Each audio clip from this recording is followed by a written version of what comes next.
Greetings in the precious name of Jesus. Welcome to the Dewdrops of God's Word. Let us begin our day with God's blessings for us today. From the Gospel according to St. John, chapter 2, verse 13. The Passover of the Jews was near, and Jesus went up to Jerusalem. As soon as it was the Passover season, Jesus went to Jerusalem. For Jesus, the temple was the place to worship the Father, whose love everybody equally and whose love could never be brought.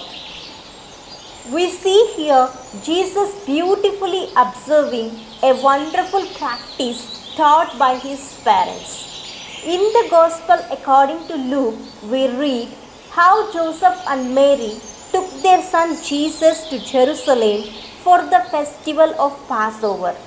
Now every year his parents went to Jerusalem for the festival of Passover. And when he was 12 years old, they went up as usual for the festival. Luke chapter 2 verses 41 and 42. According to the Mosaic law, all Jews were to come to Jerusalem for 3 festivals each year. 3 times a year, all your men must appear before the Lord your God at the place he will choose.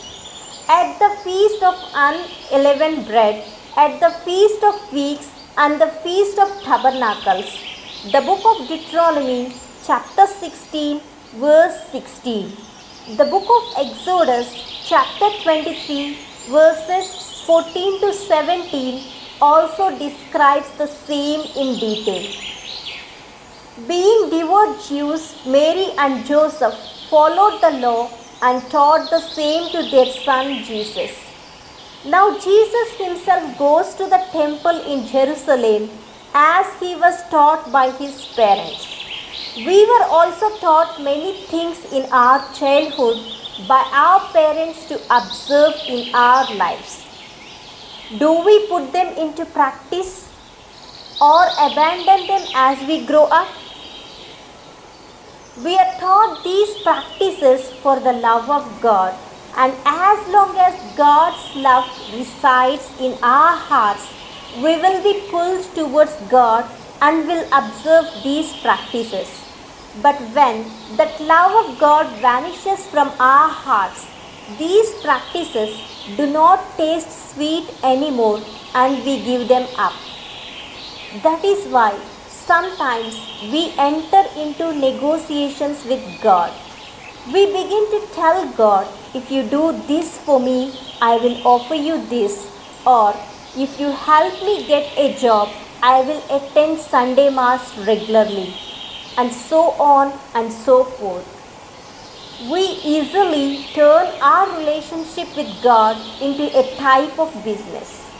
Let us pause for a while and check in which state we are now.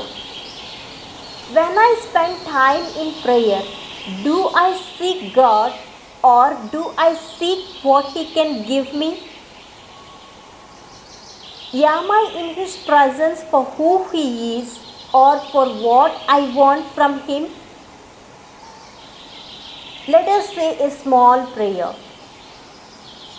Abba Father, thank you for speaking to me through your holy word.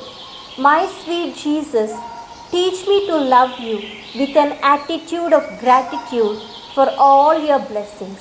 Help me, Lord, to practice all the things that are taught in my childhood and be strong in the faith I was brought up. I make this prayer in your precious name. Amen. God bless you, my friends. Have a great day filled with God's grace and blessings.